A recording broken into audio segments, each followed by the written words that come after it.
Houston museum of natural sciences అనే మ్యూజియంకి మనం రావడం జరిగింది. ఇక్కడ డైనోసార్లు పెద్ద పెద్ద దాదాపు 60-70 అడుగుల డైనోసార్ల యొక్క అస్థిపంజరాలను ఇక్కడ ఏర్పాటు చేయడం జరిగింది. ఇక్కడ అమెరికాలో చాలా స్కూల్స్ ప్రత్యేకంగా పిల్లలు తీసుకొస్తుంటారు ఇక్కడ.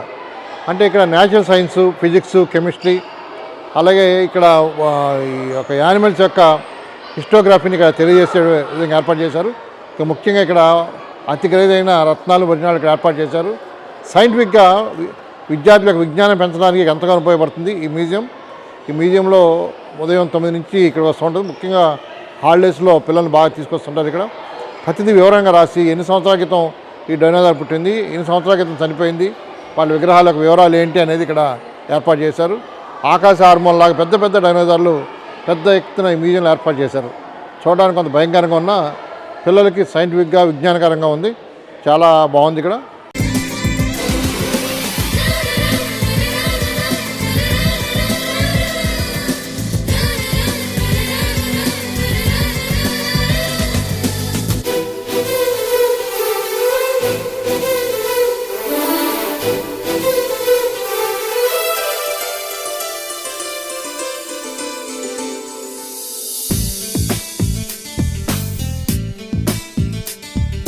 రెమ్మల్లో మొగ్గ నే పూయను పొమ్మంటే గాలి తాకంగా పూచెనులే. అయితే గాలి గెలిచిందననా లేక పూవే ఓడిందననా? రాళ్లలో శిల్పం లోపల దాగున్న పూలి తాకంగా వెలిసెనులే. అయితే ఉలి గెలిచిందననా లేక శిల్పం ఓడిందననా? ఇది ఏనుగు యొక్క అస్థిపంజరం, ఏనుగు దంతాలు, ఏనుగు యొక్క స్ట్రక్చర్ అంతా కూడా ఇక్కడ చూపించారు. అదేవిధంగా ఎడమ పక్కన ఉంది మచిలీపట్నంలో కూడా మనం చూస్తాం చేప యొక్క, మనం 50-60 సంవత్సరాల క్రితం చూసినట్టయితే మచిలీపట్నం బందరకోటలో ఈ విధమైన స్ట్రక్చర్ మనకు ఉండేది. అంటే పెద్ద చేపని ఒక మచిలీపట్నం ముఖద్వారంగా అక్కడ ఏర్పాటు చేశారు. అక్కడ కాలాంతరంలో దాన్ని కలిసిపోవడం జరిగింది. అదేవిధమైనటువంటి ప్రతిమ ఇక్కడ అమెరికాలోని హోస్టన్లో ఉంది. మచిలీపట్నానికి హోస్టన్కి దగ్గర సంబంధం చెప్పడానికి ఇది ఒక ఉదాహరణ, ఒక తార్కాణం.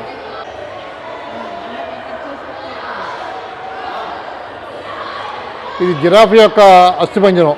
జిరాఫ్ యొక్క హైటు చనిపోయిన తర్వాత అస్థిపంజరాన్ని పళ్ళతో తగ్గించి కాళ్ళు గోళ్ళ వరకు కూడా చక్కగా దీన్ని భద్రపరిచి ఇక్కడ చూపిస్తున్నాం. ఇక్కడ మనం చూసినట్టయితే 4 రకాల జంతువుల యొక్క కాళ్ళను ఏర్పాటు చేశారు.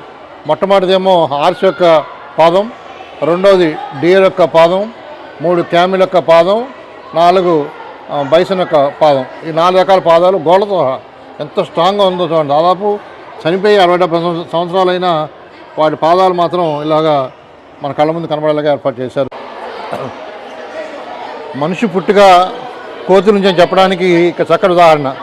అంటే మనుషులు కోతుల నుంచి ఇలాగా స్టెప్ బై స్టెప్ మనుషులుగా మారారని చెప్పడానికి వివిధ భంగిమల్లో, వివిధ కోణాల్లో, వివిధ ఏజెస్ బట్టి చివరికి అస్థిపంజరం తీసుకొచ్చారు ఇక్కడికి.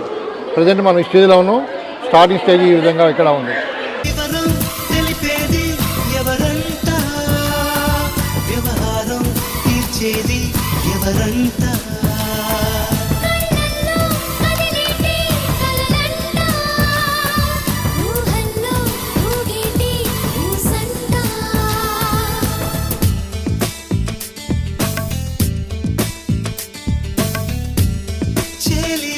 చెలియా